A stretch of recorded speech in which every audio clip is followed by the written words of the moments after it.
الطلاق مرتان فإمساك بمعروف أو تسريح بإحسان ولا يحل لكم أن تأخذوا مما آتيتموهن شيئا إلا أن يخافا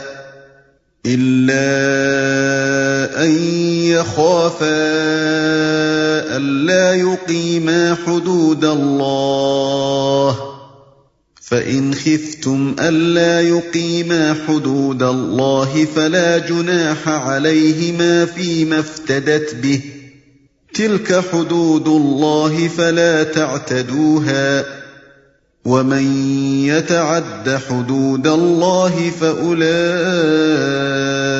هم الظالمون۔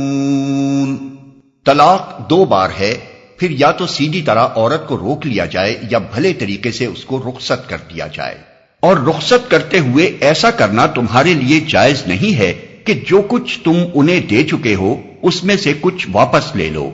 البتہ یہ صورت مستثنی ہے کہ زوجین کو اللہ کے حدود پر قائم نہ رہ سکنے کا اندیشہ ہو۔ ایسی صورت میں اگر تمہیں یہ خوف ہو کہ وہ دونوں حدود الہی پر قائم نہ رہیں گے تو ان دونوں کے درمیان یہ معاملہ ہو جانے میں مضائقہ نہیں کہ عورت اپنے شوہر کو کچھ معاوضہ دے کر علیحدگی حاصل کر لے۔ یہ اللہ کے مقرر کردہ حدود ہیں، ان سے تجاوز نہ کرو، اور جو لوگ حدود الہی سے تجاوز کریں وہی ظالم ہیں۔ بھلے طریقے سے اس کو رخصت کر دیا جائے۔ اس مختصر سی آیت میں ایک بہت بڑی معاشرتی خرابی کی جو عرب جاہلیت میں رائج تھی اصلاح کی گئی۔ عرب میں قاعدہ یہ تھا کہ ایک شخص اپنی بیوی کو بے حد و حساب طلاق دینے کا مجاز تھا۔ جس عورت سے اس کا شوہر بگڑ جاتا اس کو وہ بار بار طلاق دے کر رجوع کرتا رہتا تھا، تاکہ نہ تو وہ غریب اس کے ساتھ بس ہی سکے اور نہ اس سے آزاد ہو کر کسی اور سے نکاح ہی کر سکے۔ قرآن مجید کی یہ آیت اسی ظلم کا دروازہ بند کرتی ہے۔ اس آیت کی روح سے ایک مرد ایک رشتہ نکاح میں اپنی بیوی پر حد سے حد 2 ہی مرتبہ طلاق رجعی کا حق استعمال کر سکتا ہے۔ جو شخص اپنی منکوحہ کو 2 مرتبہ طلاق دے کر اس سے رجوع کر چکا ہو، وہ اپنی عمر میں جب کبھی اس کو تیسری بار طلاق دے گا، عورت اس سے مستقل طور پر جدا ہو جائے گی۔ طلاق کا صحیح طریقہ جو قرآن و حدیث سے معلوم ہوتا ہے یہ ہے کہ عورت کو حالت طہر میں 1 مرتبہ طلاق دی جائے۔ اگر جھگڑا ایسے زمانے میں ہوا ہو جبکہ عورت ایام ماہواری میں ہو تو اسی وقت طلاق دے بیٹھنا درست نہیں ہے، بلکہ ایام سے اس کے فارغ ہونے کا انتظار کرنا چاہیے۔ پھر 1 طلاق دینے کے بعد اگر چاہے تو دوسرے طہر میں دوبارہ 1 طلاق اور دے دے، ورنہ بہتر یہی ہے کہ پہلی ہی طلاق پر اکتفا کرے۔ اس صورت میں شوہر کو یہ حق حاصل رہتا ہے کہ عدت گزرنے سے پہلے جب چاہے رجوع کر لے، اور اگر عدت گزر بھی جائے تو دونوں کے لیے موقع باقی رہتا ہے کہ پھر باہمی رضامندی سے دوبارہ نکاح کر لیں۔ لیکن تیسرے طہر میں تیسری بار طلاق دینے کے بعد نہ تو شوہر کو رجوع کا حق باقی رہتا ہے اور نہ اس کا ہی کوئی موقع رہتا ہے کہ دونوں کا پھر نکاح ہو سکے۔ رہی یہ صورت کہ ایک ہی وقت میں 3 طلاقیں دے ڈالی جائیں، جیسا کہ آج کل جو ہلاک کا عام طریقہ ہے، تو یہ شریعت کی روح سے سخت گناہ ہے۔ نبی صلی اللہ علیہ وسلم نے اس کی بڑی مذمت فرمائی ہے، اور حضرت عمر رضی اللہ عنہ سے یہاں تک ثابت ہے کہ جو شخص بیک وقت اپنی بیوی کو 3 طلاقیں دیتا تھا آپ اس کو درے لگاتے تھے۔ تاہم گناہ ہونے کے باوجود ائمہ 4 کے نزدیک تینوں طلاقیں واقع ہو جاتی ہیں اور طلاق مغلظ ہو جاتی ہے۔ اس میں سے کچھ واپس لے لو، یعنی مہر اور وہ زیور اور کپڑے وغیرہ جو شوہر اپنی بیوی کو دے چکا ہو، ان میں سے کوئی چیز بھی واپس مانگنے کا اسے حق نہیں ہے۔ یہ بات ویسے بھی اسلام کے اخلاقی اصولوں کی ضد ہے کہ کوئی شخص کسی ایسی چیز کو جسے وہ دوسرے شخص کو ہبہ یا ہدیہ و تحفہ کے طور پر دے چکا ہو واپس مانگے۔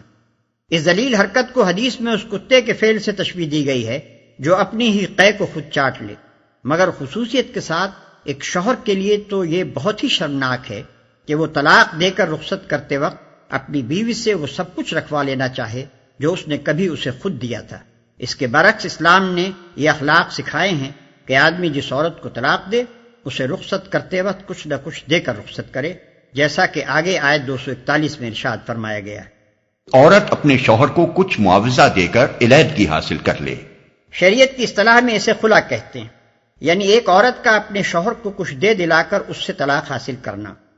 اس معاملے میں اگر عورت اور مرد کے درمیان گھر ہی میں کوئی معاملہ طے ہو جائے تو جو کچھ طے ہوا ہو وہی نافذ ہوگا، لیکن اگر عدالت میں معاملہ جائے تو عدالت صرف اس امر کی تحقیق کرے گی کہ آیا فی الواقع یہ عورت اس مرد سے اس حد تک متنفر ہو چکی ہے کہ اس کے ساتھ اس کا نباہ نہیں ہو سکتا۔ اس کی تحقیق ہو جانے پر عدالت کو اختیار ہے کہ حالات کے لحاظ سے جو فدیہ چاہے تجویز کرے اور اس فدیے کو قبول کر کے شوہر کو اسے طلاق دینا ہوگا۔ بالعموم فقہا نے اس بات کو پسند نہیں کیا ہے کہ جو مال شوہر نے اس عورت کو دیا ہو اس کی واپسی سے بڑھ کر کوئی فدیہ اسے دلوایا جائے۔ خلا کی صورت میں جو طلاق دی جاتی ہے وہ رجعی نہیں بلکہ بائنہ ہے، کیونکہ عورت نے معاوضہ دے کر اس طلاق کو گویا خریدا ہے، اس لیے شوہر کو ہی حق باقی نہیں رہتا کہ اس طلاق سے رجوع کر سکے۔ البتہ اگر یہی مرد و عورت پھر ایک دوسرے سے راضی ہو جائیں اور دوبارہ نکاح کرنا چاہیں تو ایسا کرنا ان کے لیے بالکل جائز ہے۔ جمہور کے نزدیک خلا کی عدت وہی ہے جو طلاق کی ہے، مگر ابو داؤد، ترمذی اور ابن ماجہ وغیرہ میں متعدد روایات ایسی ہیں جن سے معلوم ہوتا ہے کہ نبی صلی اللہ علیہ وسلم نے اس کی عدت ایک ہی حیض قرار دی تھی، اور اسی کے مطابق حضرت عثمان رضی اللہ عنہ نے ایک مقدمے کا فیصلہ کیا۔ ابن کثیر جلد اول صفحہ 276۔ فَإِن طَلَّقَهَا فَلَا تَحِلُّ لَهُ مِن بَعْدُ حَتَّى تَنكِحَ زَوْجًا غَيْرَهُ فَإِن طَلَّقَهَا فَلَا جُنَاحَ عَلَيْهِمَا أَن يَتَرَاجَعَا إِن ظَنَّا أَن يُقِيمَا حُدُودَ اللَّهِ وَتِلْكَ حُدُودُ اللَّهِ يُبَيِّنُهَا لِقَوْمٍ يَعْلَمُونَ۔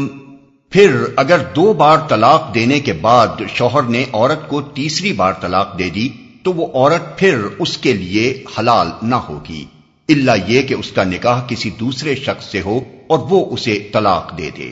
تب اگر پہلا شوہر اور یہ عورت دونوں یہ خیال کریں کہ حدود الہی پر قائم رہیں گے تو ان کے لیے ایک دوسرے کی طرف رجوع کر لینے میں کوئی مذائقہ نہیں۔ یہ اللہ کی مقرر کردہ حدیں ہیں جنہیں وہ ان لوگوں کی ہدایت کے لیے واضح کر رہا ہے جو اس کی حدوں کو توڑنے کا انجام جانتے ہیں۔ اس کا نکاح کسی دوسرے شخص سے ہو اور وہ اسے طلاق دے دے۔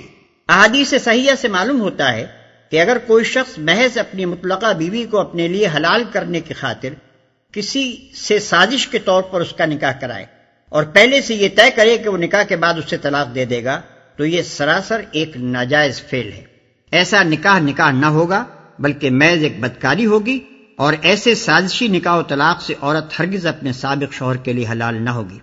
حضرت علی اور ابن مسعود اور ابو ہریرہ اور عقبہ بن عامر رضی اللہ عنہم کے متفقہ روایت ہے کہ نبی صلی اللہ علیہ وسلم نے اس طریقے سے حلالہ کرنے اور حلالہ کرانے والے پر لعنت فرمائی۔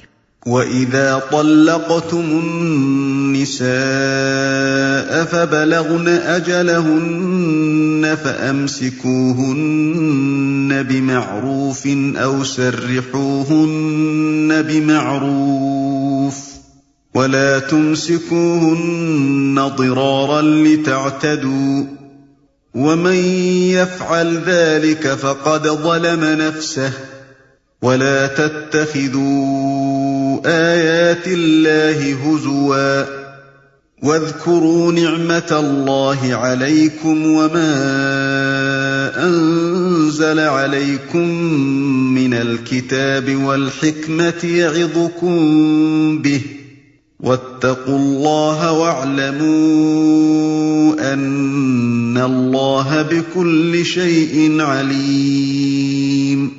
اور جب تم عورتوں کو طلاق دے دو اور ان کی عدت پوری ہونے کو آ جائے تو یا بھلے طریقے سے انہیں روک لو یا بھلے طریقے سے رخصت کر دو، محض ستانے کی خاطر انہیں نہ روکے رکھنا کہ یہ زیادتی ہوگی، اور جو ایسا کرے گا وہ در حقیقت آپ اپنے ہی اوپر ظلم کرے گا۔ اللہ کی آیات کا کھیل نہ بناؤ، بھول نہ جاؤ کہ اللہ نے کس نعمت عظمیٰ سے تمہیں سرفراز کیا ہے۔ وہ تمہیں نصیحت کرتا ہے کہ جو کتاب اور حکمت اس نے تم پر نازل کی ہے اس کا احترام ملحوظ رکھو۔